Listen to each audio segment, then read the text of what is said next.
casa, por esse trabalho que vocês fizeram e realizaram aqui. Aí eu já fui líder de jovens, eu sei que fazer uma conferência não é fácil, principalmente quando fala de família, porque é algo que o inimigo não gosta, né? Por isso, parabéns por vocês terem chegado até aqui e feito essa festa linda. Deus abençoe a vida de vocês. É uma honra, um prazer estar com vocês aqui. Eu estou com a minha família, irmão, Thaís, Benjamin, Rubem. Como é que falava naquele curso, né? Eu sou Miguel da Thaís, né? Não é? No curso de família não fala isso? Deus abençoe minha casa. Ezequiel, capítulo de número 37, estamos juntos? Diz assim: veio sobre mim a mão do Senhor, e Ele me levou pelo Espírito do Senhor e me deixou no meio de um vale que estava cheio de ossos. Me fez andar ao redor deles. Eu pude ver como eram numerosos na superfície do vale e estavam sequíssimos. Então me perguntou: filho do homem, será que esses ossos podem reviver? Eu respondi: Senhor Deus, tu sabes. Então ele me disse: profetize para esses ossos e diga-lhes: ossos secos, ouçam a palavra do Senhor. Assim diz o Senhor Deus a esses ossos: eis que farei entrar em vocês o Espírito e vocês viverão. Porém tendões sobre vocês, farei crescer carne sobre vocês, cobrirei de pele. Porém em vocês o Espírito e vocês viverão. Então saberão que eu sou o Senhor. Então profetizei como me havia ordenado. Enquanto eu profetizava, houve um ruído, um barulho de ossos que batia contra ossos, e se ajuntavam cada osso ao seu osso. Olhei e eis que apareceram tendões sobre os ossos e cresceram as carnes. E eles se cobriram de pele, mas não havia neles o Espírito. Então ele me disse: profetize ao Espírito, profetize, filho do homem, e diga ao Espírito: assim diz o Senhor Deus, vem dos quatro ventos, ó Espírito, e sopre sobre esses mortos para que vivam. Profetizei como me havia ordenado. O Espírito entrou neles, eles viveram, se puseram de pé e formaram um grande e enorme exército. Você recebe essa palavra? Então fique de pé por um minuto. Eu acredito em palavras proféticas liberadas no mundo espiritual. Erga a sua mão para o alto e declare: a minha família. Eu preciso que seja mais forte: a minha família não será um vale de ossos, mas será um grande e poderoso exército. Tem alguém para romper nessa manhã com esta palavra profética? O que era osso vai se levantar como um grande e poderoso exército na tua casa. A tua família foi criada por Deus e destinada para dar certo. Então o que estava morto essa manhã vai reviver. Eu preciso de alguém que acredite em palavras proféticas aqui. Rompa no mundo espiritual e mande um recado para o inimigo: a minha casa vai dar certo. Você acredita nisso? Então glorifica o nome do Senhor aí e se assente. Palavras proféticas mandam recados no mundo espiritual, irmãos. Você precisa declarar: pastor, eu senti. Então declare, porque é assim que funciona. O ano era 508, primeira vez que Nabucodonosor entrou em Jerusalém, invadiu a cidade e levou uma leva de cativos com ele. Em 598 ele voltou e levou mais uma leva, agora um pouco menor. E dentre esses novos cativos estava o profeta Ezequiel. Então quando a gente lê Ezequiel 37, a gente está falando de um contexto de cativeiro, um contexto de campo inimigo, um contexto de prisão, um contexto de guerra. E a Bíblia diz que nesse contexto Ezequiel está no rio Quebar, sentado, e Deus dá uma visão para ele. A Bíblia diz que a mão do Senhor levou ele a um vale. A palavra vale significa acidente geográfico. Vale significa área baixa cercada por áreas altas. Um vale, ele é um buraco com muralhas.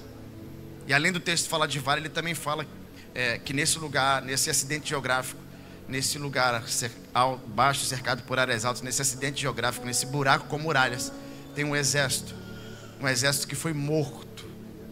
E o texto diz que, pelo texto você vai descobrir que esse exército é o povo de Israel, que está exilado, desmoralizado, sem perspectiva de futuro. E eles diziam sobre eles mesmos: nós estamos mortos, nós estamos com os ossos secos, nós não temos mais esperanças. Então Deus pega esse homem chamado Ezequiel, que não era ainda um profeta, leva para esse ambiente, manda ele andar ao redor e faz uma pergunta para ele e diz: pode esses ossos reviver? A resposta, dizer que é uma resposta estranha, ele diz: Senhor, eu não sei, tu sabe. Por que ele está dizendo isso? Porque provavelmente o que ele está vendo é pior do que aquilo que ele escreveu. A visão que ele tem não é uma visão boa. A visão humana, o que ele está enxergando, não dá para ele uma perspectiva de restauração. Então ele diz: Senhor, tu sabes. E interessante que Deus não traz nenhum tipo de argumento, Deus não traz nenhum tipo de questionamento. Deus poderia dizer para ele: rapaz, se eu quiser eu levanto com um estalar de dedo, eu posso qualquer coisa, não tem nada impossível para mim. Mas Deus não traz nenhum tipo de argumento, Deus não traz nenhuma nova informação para Ezequiel. Deus traz uma ordenança e diz para ele: então, profetize. Quando eu visualizei esse homem, estava sentado em casa pensando sobre esse texto, que milhares e milhares de pessoas já pregaram, um texto muito pregado. E eu estava sentado, né, na cadeira lá em casa, e eu visualizei esse homem, tentei pensar nele andando no meio de um osso, num vale de ossos. E eu percebi, olhando para esse texto, que nós não precisamos de argumentos para acreditar que a nossa família vai levantar. Olhando para esse texto, eu percebi que nós não precisamos de conexões ou estratégias para levantar pessoas. Olhando para esse texto, olhando para a minha casa, para a minha família, a minha família não casa, mas família como família em várias casas que a minha família tem, né, e mora. Eu percebi que eles não estão precisando de grandes quantias em dinheiro, porque tem vale que quando chega dinheiro no mundo nenhum resolve. Olhando para a minha casa e olhando para esse texto, eu consegui fazer uma associação, e eu percebi que a minha família, os desviados da minha casa, os que não servem a Deus da minha casa, os viciados da minha casa, eles não estão precisando de argumentos e nem de estratégias. O que eles precisam hoje mesmo é de um profeta. Sabe, quando eu olhei para esse texto, ele mexeu comigo, e eu tenho uma palavra para começar a pregar para você aqui. Chegou a hora de você tomar as rédeas da tua casa. Deus te chamou aqui essa manhã para você entender que através de você, o que era osso vai virar exército. Então não critica quem desviou, profetiza. Não reclama com quem não acredita, profetiza. Não bate boca, não rebaixa ninguém, não coloca ninguém de lado. Apenas abra a sua boca e profetize sobre esses ossos. Você conhece a minha história? Nasci em família complicada, pai suicida, mãe que não acredita, todo mundo é espírita. Mas quando a mão do Senhor veio sobre mim, eu abri a minha boca e disse: a partir de hoje, na minha casa, ninguém mais vai se matar. A minha família não terão pessoas depressivas, viciadas, desviadas, porque eu decidi, no meio do meu vale, não ser espectador, mas ser profeta. Se tem alguém para entrar em guerra pela tua casa aqui, abra a sua boca e profetize: vai dar certo, vai voltar, vai abrir, vai levantar. Porque quando Deus usa um profeta em casa, a profecia é respaldada por aquele que lê. Tem alguém para entrar em guerra aqui pela sua casa essa manhã? Eu não vim brincar de pregar, eu vim liberar palavras proféticas através de você. O que era osso vai virar exército. Tem alguém para agarrar essa palavra, pelo amor de Deus?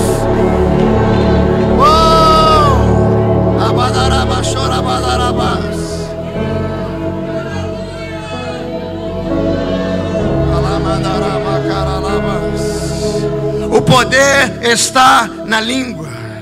Quando você libera uma palavra profética, o mundo espiritual ouve. É por isso que você não pode ser negativo. Por exemplo, lá em casa é proibido ser negativo. De vez em quando eu acordo meio assim. Daí chama esse estado de acordar meio sei lá, sabe? Alguém pergunta: tá bem? Tô meio sei lá.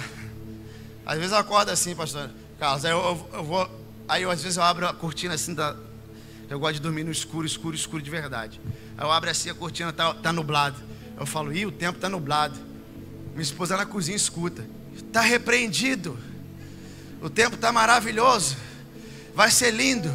A chuva de milagre. Eu falo: não, tá lindo o tempo. Porque ela já acorda nesse clima, né? 6 horas da manhã ela dá um grito: Alexia, põe louvor pentecostal aí. Lá em casa é proibido não acreditar, irmão. É proibido desistir. Quando as crianças chegam em casa e falam assim: pai, eu não consegui, eu não vou conseguir nunca. A gente fala: você está enganado, você vai conseguir sim. Você vai levantar e vai fazer. Você vai levantar e vai conseguir, porque palavras proféticas definem destinos. Eu preciso dizer isso aqui para alguém. Quando alguém libera uma palavra profética, que eu estava vendo aquele gente liberando palavra profética, essa palavra profética ela não tem necessariamente um endereço. Ela é liberada e está à procura de um coração fértil que agarre aquela palavra e diga: isso vai acontecer na minha vida. Corações férteis frutificam em milagres. Então pegue palavras proféticas. Pastor Anderson disse: eu vou ratificar. Deus não precisa de um ano inteiro para fazer milagre na vida de ninguém. 9 dias para Ele é suficiente para Ele mudar toda a tua história. Eu estou sentindo uma presença poderosa. Se prepare. Quando o teu coração agarra uma palavra profética, ela se transforma em milagre. Tem alguém para agarrar isso aqui hoje?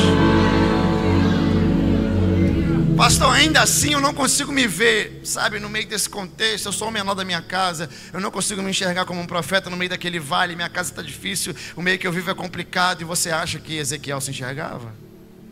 Tu já leu Ezequiel 1:1? Ezequiel 1, capítulo 1.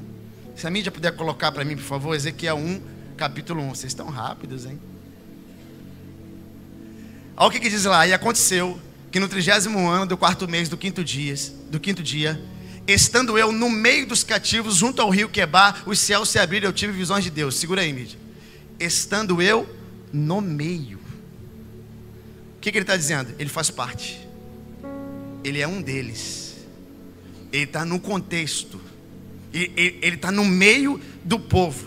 Aí a Bíblia diz que de repente os céus se abriram e ele teve visões. Visões de Deus. Ele era igual até o céu abrir. E o texto diz mais, que a mão de Deus veio sobre ele. Porque quando Deus bota a mão, o que era igual fica diferente. São 5 irmãos indo para o mesmo caminho. Deus bota a mão em um, que era 5 indo para o inferno, vira 5 indo para o céu. Ah, pastor, porque lá em casa todo mundo é alcoólatra. Deus bota a mão em um, ninguém bebe mais. Pastor, porque lá em casa os projetos acontecem, nunca terminam. Deus bota a mão em um. Levanta pastor, levanta médico, levanta engenheiro, levanta campeão de jiu-jitsu. Ah, porque pastor, lá em casa as coisas não funcionam bem. Deus bota a mão em um, tudo começa a fluir. Pastor, lá em casa todo mundo entra para a igreja e se desvia. Deus bota a mão em um, o obreiro aparece, o levita aparece, quem tinha dom passa a ter. Porque quando Deus bota a mão, oh Espírito Santo, olhe para a tua casa antes e olhe para a tua casa agora com a mão de Deus. O dinheiro que não dava, os problemas que aconteciam, as brigas que tinham lá, mas a mão de Deus chegou sobre a tua família. Por isso que você chegou vivo na presença de Deus em 2024. Que é isso, pastor? A mão poderosa do Senhor que está sobre você. O nome disso é mão de Deus. Quando Deus bota a mão, tudo muda. Deus colocou a mão sobre Ezequiel no meio de um vale. Isso aqui é poderoso. Se você ler Ezequiel 1:2, põe para mim, por favor, o versículo 2. Ó, no 5º mês do 5º ano, no cativeiro do rei Joaquim. Passa mais uma, por favor. O 3. Ó, veio expressamente a palavra do Senhor a Ezequiel, filho de Buzi, o sacerdote, na terra dos caldeus, junto ao rio Quebar, e ali esteve sobre ele a mão do Senhor. Eu já quero abrir um parênteses para te dizer, ele é filho de um sacerdote chamado Buzi. Buzi, o nome Buzi significa desprezado por Yahvé. Eu não sei qual foi a treta que deu, irmão. Eu não sei o que houve, mas o pai de Ezequiel não estava bem com Deus, não. Estava vivendo em desprezo. Mas quando ele gerou um filho, colocou o nome de Ezequiel, que significa o quê? Deus é minha fortaleza. Irmão, eu não sei a condição que ele estava vivendo com Deus. Era uma condição de desprezo. Mas quando ele gerou algo, ele não gerou um desprezo de novo. Ele gerou uma fortaleza. Esse cara mandou um recado no mundo espiritual dizendo: o que eu vou gerar vai chegar mais longe. Oh meu Deus, eu preciso de alguém para acreditar nisso aqui. Ele vivia em desprezo, mas estava gerando fortalezas. Os teus filhos vão chegar mais longe do que você. Pelo amor de Deus, eu preciso de alguém que acredite nisso. Eu nasci numa família complicada, meu pai se matou, eu cresci com tendências suicidas. Mas quando Deus pôs a mão sobre mim, eu declarei: na minha casa ninguém morre, meus filhos vão crescer, meus netos vão crescer, meus bisnetos vão crescer. Porque quando Deus bota a mão, tudo tem que ser diferente. Oh! Não é porque deu errado com você que vai dar errado com teus filhos. A sua semente vai frutificar. O texto diz que ele tem aproximadamente 30 anos de idade. Se ele é filho de Buzi, Buzi é sacerdote, Ezequiel tem que ser sacerdote também, porque é linhagem. Se o pai é, o filho é, o neto é. Com 30 anos já era. Porque com 15 anos ele se apresenta, com 20 ele é ungido. Então com 30 anos ele é sacerdote. Só que escute, não tem mais templo. É cativeiro, irmão. O templo acabou. Os levitas não existem mais. Estão dispersos. Então não tem mais culto, não tem mais adoração, não tem mais oferta, não tem mais sacrifício. Aí Deus pega um homem que estava acostumado a adorar a Deus lá em Jerusalém e vai abrir o céu para ele lá na Babilônia. O que isso quer dizer, pastor? É que não existe condição difícil para o céu abrir. Entende isso aqui? Quando Deus quer abrir o céu na vida de alguém, a tua vida financeira não impede, os teus conflitos sobre o ministério não impede, as tuas dores, os teus problemas não impedem. Porque quando Deus quer abrir o céu na vida de alguém, não importa o lugar que você está, importa o propósito de Deus. É por isso que eu gosto de Isaías capítulo 6. Quando Isaías olha para o alto, ele diz: olha que comparação terrível. Ele fala: no ano em que morreu o rei Uzias, eu vi o Senhor assentado no alto sublime trono. Isso aqui é poderoso. Ele não está dizendo que viu o Senhor no ano que alguém nasceu, está dizendo que viu o Senhor no ano que alguém morreu. Ele não está dizendo que viu o Senhor no dia que as pessoas estavam felizes, mas no dia que as pessoas estavam chorando. Ele não viu o Senhor quando alguém estava dando uma festa, mas quando as pessoas estavam de luto. O que é isso, pastor? Deus não precisa que você esteja confortável. Deus não precisa que você esteja financeiramente bem. Deus não precisa que você esteja vivendo o melhor momento da sua vida para abrir o céu na vida de alguém, porque o céu não abre por causa da tua posição, o céu abre por causa do teu propósito. Quando Deus tem propósito com alguém, o céu está destinado a abrir na tua vida aonde você estiver. Pode ser em Bradipina, pode ser em Vilar.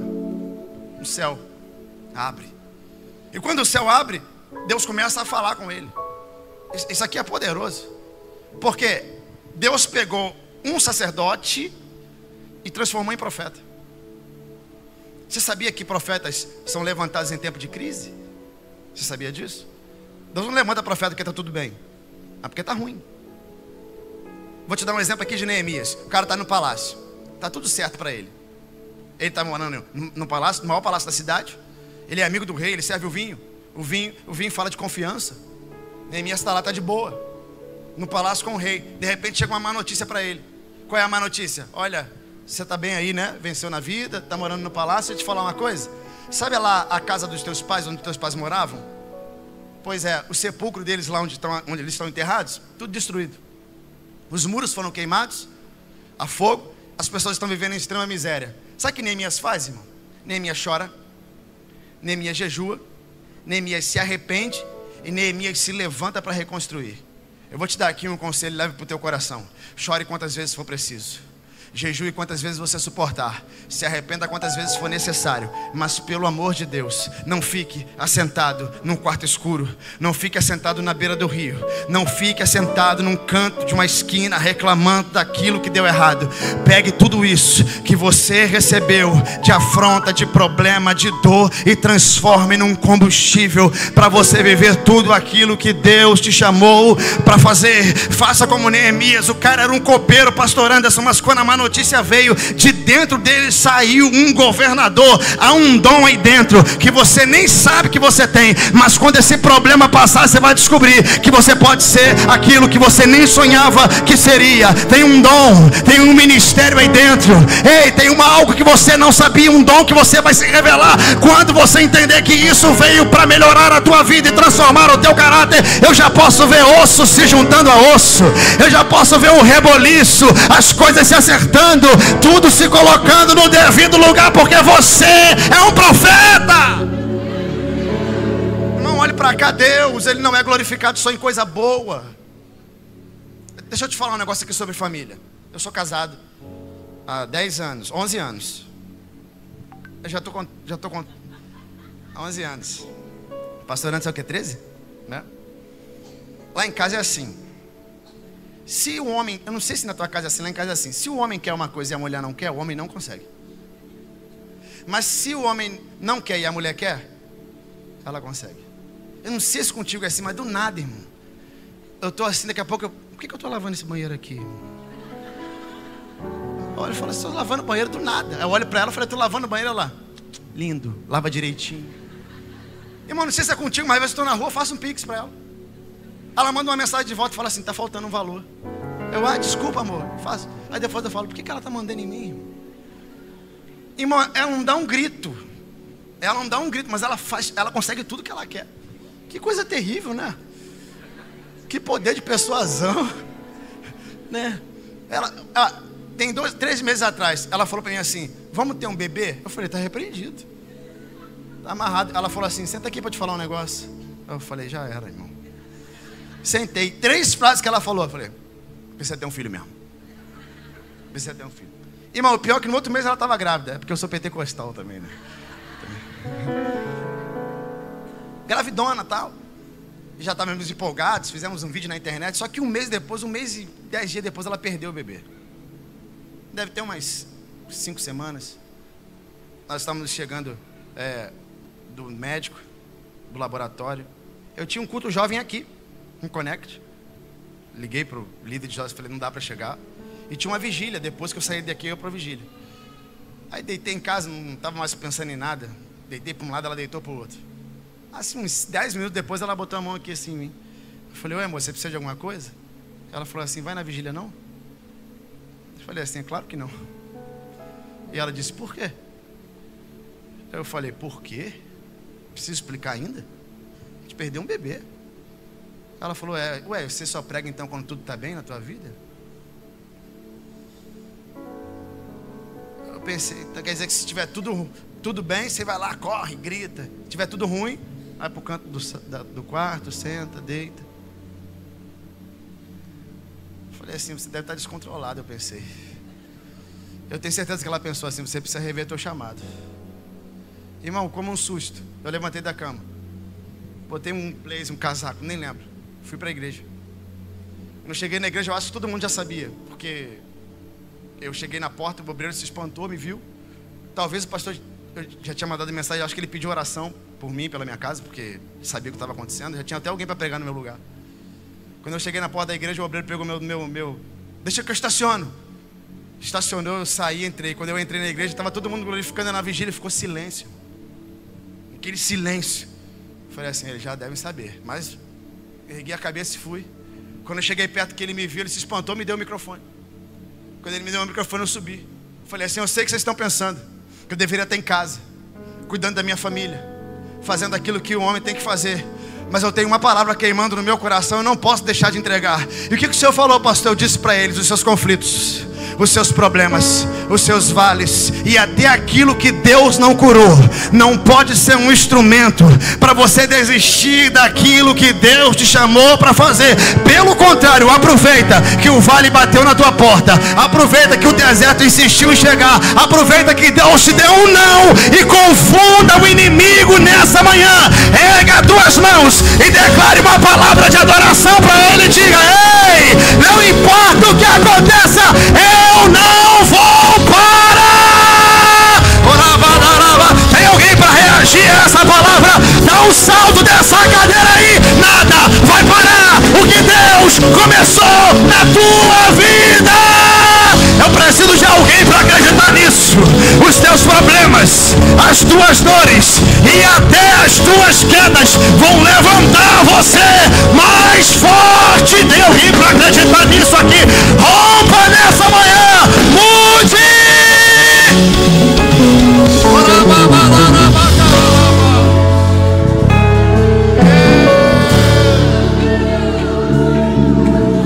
Eu sinto a presença dele aqui.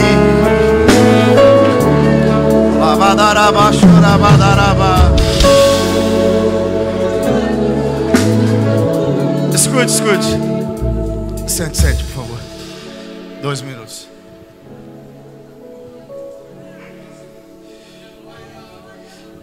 Você precisa entender, pastor, isso aqui é poderoso. Quando as coisas estão muito bagunçadas, são indícios que elas podem ser muito bem acertadas. Eu vou melhorar isso aqui. Se você chegar na minha casa, sábado de manhã, sábado de tarde, na hora da faxina, se tu chegar lá na hora da faxina e tu entrar na minha casa na hora da faxina, você vai olhar e vai ver cadeira em cima da mesa. Tu vai ver sofá na varanda. Tu vai ver o banheiro com a porta fechada, com água sanitária, que ela colocou o cloro e água sanitária às 6 horas da manhã. Porque ela disse que precisa de 6 horas para matar. Ela bota 6 horas da manhã água sanitária para lavar o banheiro de tarde, irmão. E fecha a porta. Ninguém entra nesse banheiro. Ah, mania de mulher. Sabe o que tu vai dizer se chegar na minha casa nessa hora? Tu vai dizer assim: pastor, a tua casa está um reboliço, hein? E sabe o que eu vou dizer para você? Espera mais um pouquinho. Você vai ver o que vai acontecer. O que vai acontecer, pastor? A cadeira vai voltar para o lugar. O sofá vai sair da varanda, vai para a sala. O tapete vai estar bonito. Se tiver um pouquinho de criatividade, os móveis vão mudar de lugar. Você vai falar: comprou um móvel novo, pastor? Eu vou falar: não, foi criatividade. O banheiro vai estar cheiroso. Você vai entrar, vai querer morar no banheiro. Por quê, pastor? Porque para você estava bagunçado, mas eu sabia que estava um período para ser arrumado. Deus permite que alguns reboliços aconteçam para colocar tudo no seu devido lugar. Osso se juntando a osso, crescendo pele, tudo levantando. Ei, a bagunça para você é um indício que Deus está perto de acertar tudo que você não entende porque está daquele jeito. Quando Ezequiel profetizou, e talvez seja esse o maior desafio de Ezequiel. Isso aqui eu nunca falei. O maior desafio dele talvez seja acreditar que aquilo vai voltar para o lugar quando ele não pode fazer alguma coisa. Eu vou melhorar. Ele sabe que ele não pode, então ele profetiza para que aconteça. Quando ele faz isso, ele não está crendo na sua própria força, porque ele disse: eu não posso, o Senhor que pode. Então ele profetiza e ele vê as coisas acontecendo. Isso é poderoso, porque se Ezequiel colocasse a força daquele vale da restauração no seu próprio braço, ele teria que sustentar aquilo depois. Só que nós não profetizamos para nós. Nós não profetizamos na nossa força. Nós não temos poder de fazer. Mas o Deus que nós servimos pode. O maior desafio é você olhar uma coisa que está dando errado e profetizar que vai dar certo, crendo que Deus vai respaldar aquilo que você falou. E ele acredita nisso. E as coisas começam a ficar de pé. E o texto diz: e eles ficaram de pé, com carne, com osso, tudo no seu devido lugar. Só que isso aqui é poderoso, porque o texto também diz que neles faltava o Espírito. Isso é triste, irmão. Porque eles estão de pé, mas estão mortos. Canta morto, prega morto, adora morto. Até a blusa cinza às vezes usa morto. Quando você olhar, se você olhasse para isso, vocês vão ver, parece que está bem, mas não está. Talvez para Ezequiel estava resolvido. Levantou Deus. Deus fala: não, ainda não acabou não. Agora está na hora de você profetizar mais uma vez. Profetizar o Espírito. A palavra Espírito aqui vem do hebraico ruá, que significa sopro de Deus, que é a mesma palavra utilizada para Deus quando soprou nas narinas de Adão, e Adão se tornou ser vivente. Ou seja, é um atributo divino esse sopro. O homem não sopra nas narinas de ninguém, ninguém vive. É Deus que faz isso. Mas estranhamente, nesse texto, quando Ezequiel profetiza embaixo, a vida vem de cima. É estranho porque é um atributo de Deus, mas Deus deu legalidade para ele profetizar e Deus respaldar aquilo que ele está profetizando. Como é isso, pastor? Ele deu a responsabilidade de Ezequiel de falar e ele respalda as palavras dele. Então, quando você voltar para a tua casa, libere uma palavra lá dentro, mas libere uma palavra dizendo: eu acredito que Deus está respaldando aquilo que eu estou falando aqui embaixo. Quem saiu vai voltar? Deus respalda. A minha vida financeira vai melhorar? Deus respalda. O meu marido vai comigo para o culto? Deus respalda. Eu lembro de uma irmã lá em Brasipina que chegava na igreja, uma igreja pequenininha que o pastor antes de dirigir, eu ia lá bastante. Ela chegava na igreja, sentava, colocava a Bíblia do lado, num banco do lado. Até um dia que o pastor perguntou: essa Bíblia aí, irmã, não tem ninguém sentado aí? Ela falou: tem, meu marido. Mas teu marido nunca veio à igreja? Ela falou: mas vai vir. Ela colocava a Bíblia marcando o lugar do marido, que nunca tinha, não é isso? Que nunca tinha entrado na igreja naquele ano, nem na sua vida. O que isso significa? Tem alguém que está acreditando no que Deus vai fazer antes dele fazer. Isso é coisa de maluco, mas é coisa de profeta. Ei, profetas profetizam aquilo que não estão vendo, mas estão acreditando. Eu acredito, a tua família vai viver o melhor ano da sua. Eu preciso de alguém para acreditar nisso aqui. Ei, palavras proféticas são respaldadas pelo eterno Deus.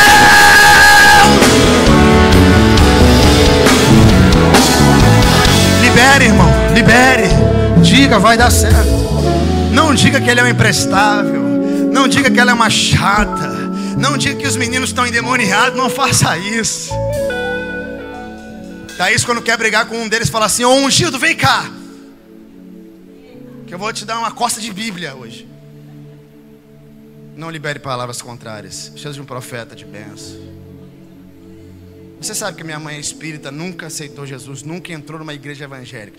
Minha mãe não me viu ser batizado, não me viu ser consagrado, não viu apresentar o Rubem, não viu apresentar o Benjamin. Não entrou em nenhum desses eventos que foram importantes para mim na minha vida. Não participou de nenhum deles. Pastor, o que o senhor faz de manhã quando eu acordo? Abre a janela, olha para o alto e fala: Senhor, aquela mulher com 70 anos de idade vai entrar na igreja um dia que eu estou pregando. Satanás insiste em dizer: ainda está com isso? Tem tantos anos, 22 anos de crente, ela nunca entrou, vai entrar agora. Porque eu sou um profeta, e palavras proféticas não perdem validade, não acabam as sentenças, ela não prescreve. Palavras proféticas são sustentadas por um Deus que vive de palavras proféticas. Deus não criou o mundo com a mão, Deus criou o mundo com a palavra. Ele disse: haja, então ouve. Então libere palavras proféticas baseadas no Deus que você serve. Pelo amor de Deus, não se encolha, não fique acabado, não fique engolido. Erga seu peito, estenda a sua mão para o alto e diga: ele vai voltar, ela vai vir, eu creio, eu vou ver a minha família na eternidade. Eu gosto do que Josué disse: quer ir para a balada? Vai. Quer ir para o centro? Vai. Quer sair? Sai. Mas eu e a minha casa serviremos. Eu preciso de alguém para acreditar nisso. Você vai dar certo.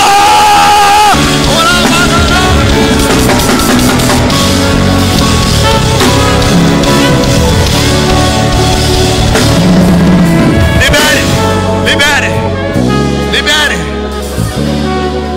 As vozes contrárias não podem parar uma palavra profética. Libere. Não importa o que o inimigo disse, não importa o que o teu melhor amigo disse. Libere palavras sobre a tua casa.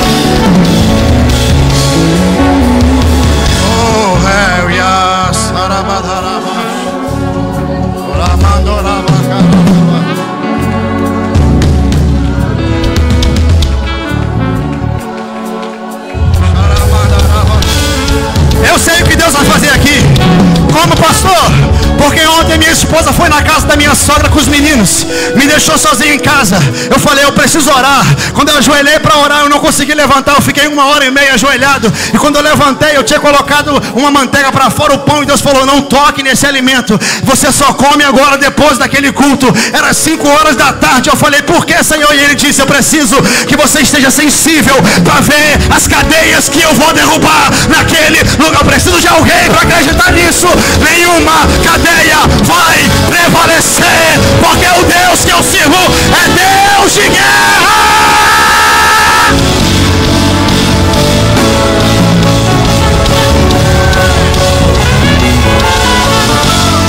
Entra nessa peleja aí, meu irmão.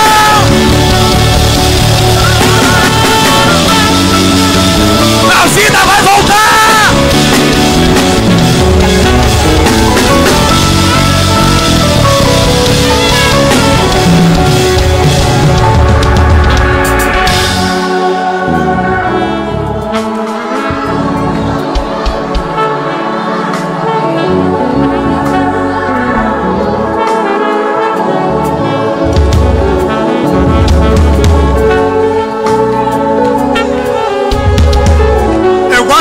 fala na profecia: vem dos 4 ventos. 4 ventos fala de 4 cantos da terra. 4 cantos da terra fala de totalidade. O que ele está dizendo? Eu não vou só levantar vocês, mas vou colocar vocês de novo na terra. Terra para você pode ser um pedaço de chão. Terra para Deus é promessa. Deus está dizendo: eu levanto e cumpro exatamente tudo aquilo que eu disse que faria. Hoje você não vai só levantar, mas vai viver um tempo de restauração e restituição.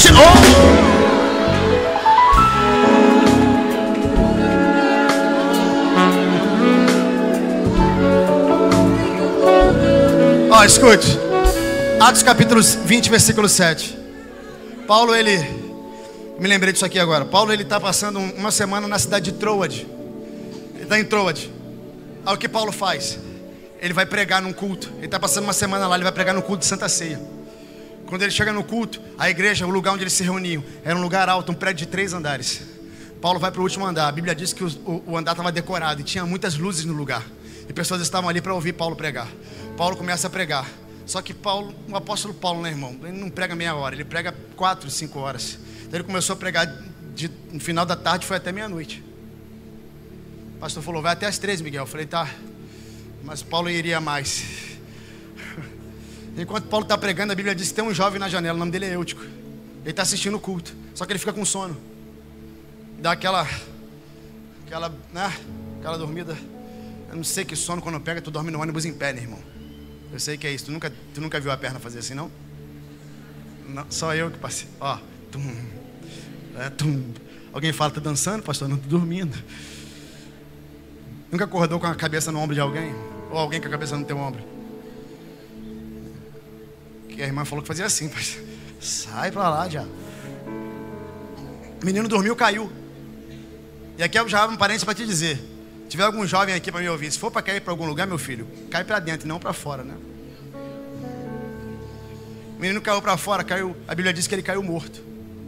O texto fala assim: e quem estava lá fora tentou levantar o menino, mas estava como morto. Ou seja, não conseguiu levantar. Por que não conseguiu, pastor? Porque quem está fora não tem poder de levantar quem caiu de dentro.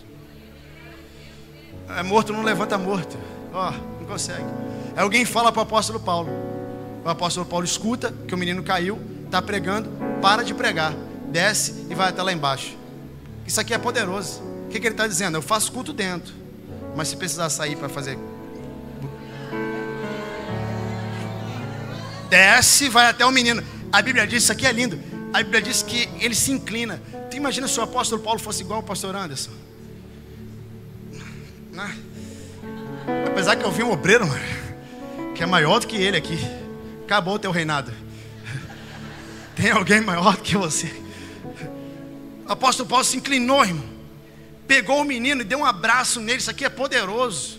Por quê, pastor? Porque tem abraço que pregam mais do que vigílias. Ô, irmão, todo respeito, você abraça os seus. Sabe, tem abraços que são curadores. Quando a pandemia, irmão, arrancou o abraço da gente, foi desesperador para mim. Por quê? Porque tem gente que não está precisando de sermão, tem gente que está precisando de abraço. Não adianta tu pregar para ele não, irmão, ele sabe de Bíblia. Tu vai visitar um desviado, ele dá aula para você, mas tu der um abraço nele, é possível que ele não aguente. Paulo dá um abraço no garoto e levanta ele. Quando ele levanta, quem está em volta questiona e diz assim: o que está acontecendo? A Bíblia diz que eles ficaram estupefados, espantados, aterrorizados. E Paulo olha para um lado com o menino no braço e diz: por que vocês estão assim? E a palavra que ele diz é poderosa. Ele diz: a alma ainda está nele. Irmão, escute isso aqui. Quem viu cair diz que morreu. Quem tentou levantar falou que morreu. Quem escreveu o Atos foi Lucas. Lucas era médico, e médico pode dar atestado de óbito, e o médico falou, morreu. Ou seja, tentaram levantar e disseram morreu. Quem viu cair falou que morreu. Quem estava no culto disse que morreu. E até o médico falou que morreu. Mas tem um profeta dizendo: ainda tem vida nesse corpo. Eu não sei o que disseram a respeito da tua casa, mas você veio ouvir uma palavra profética hoje aqui. Tem vida lá no meio da tua casa ainda. Ei, ainda vai crescer criança lá, ventres ainda serão abertos. Ei, pessoas ainda serão sérias e crentes na presença de Deus na tua casa, porque a vida vem quando você profetiza a vida. Não seja um profeta da morte, seja um profeta da vida. Diga: vai voltar a vida no meu lar. Seja esse profeta. Ele profetiza e tudo volta. É lindo que não tem nenhuma palavra na Bíblia, nenhuma palavra que nos assegure que nós iremos nos tornar vale de ossos secos. Não há previsão para que o povo de Deus se torne isso que eles se tornaram. Eu vou só apertar só um pouquinho aqui agora. Olha para cá. Esse povo se tornou isso porque errou, porque cometeu a tríade do pecado. Qual a tríade do pecado, pastor? Idolatria, adultério e apostasia. Quando eles chegaram nesse ponto, eles se transformaram nisso. Nós não temos que virar isso. Isso não é previsão, isso é fruto de escolhas. E sabe o que é poderoso? É que a Bíblia, o livro de Ezequiel, ele é pesadíssimo, irmão. Ele é muito pesado. Se você ler ele do início, você vai ver cada coisa que Deus fez aqui. Começando lá atrás, quando Deus fala para ele assim, ó, ele disse assim: Deus me mostrou um rolo e mandou eu comer. Ele engoliu o rolo. O rolo estava escrito por dentro e por fora. Sabe o que Deus estava dizendo para ele? Tudo que você profetizar, você vai ter que viver o que fala.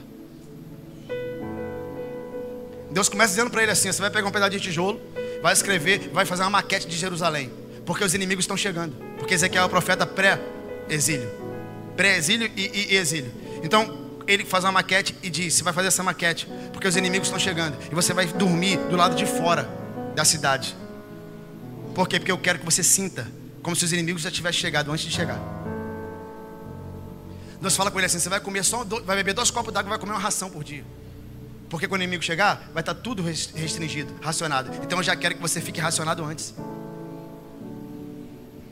Ele diz mais: você vai raspar a cabeça e a barba.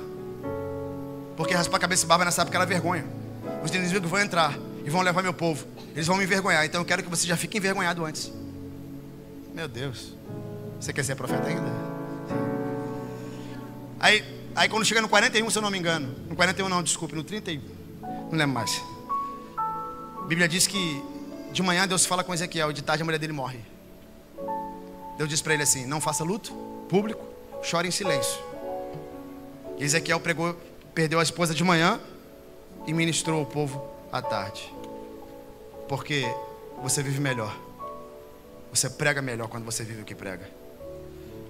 Eu não estou profetizando na tua vida nenhum tipo de caos, mas eu estou dizendo que tudo que Ezequiel viveu deu ousadia e respaldo para ele ser um profeta no 37. O que isso quer dizer? Tudo que você viveu vai te dar autoridade para você abrir a boca e dizer: eu passei por isso, eu tenho autoridade para dizer que isso vai mudar. O povo era um vale, e Deus não economizou em pregar e mostrar tudo aquilo que ele fez de errado. Não economizou. Mas Deus também não economizou em 3 palavrinhas poderosas: entretanto, todavia e contudo. O que é isso? O povo caiu, entretanto, é meu povo. O povo errou, todavia, é meu povo. O povo caiu, mas eu vou levantar. Quando chega no 37, uma revolução começa. E quando chega no final do livro, o povo está de pé, prestes a voltar para sua terra. Eu quero te convidar a você se levantar hoje, a ficar de pé no seu lugar. Eu não sei como você entrou aqui hoje. Talvez você tenha vindo apenas para uma conferência de família, porque alguém te chamou. Mas chegou a hora de você deixar de ser osso e se transformar em exército.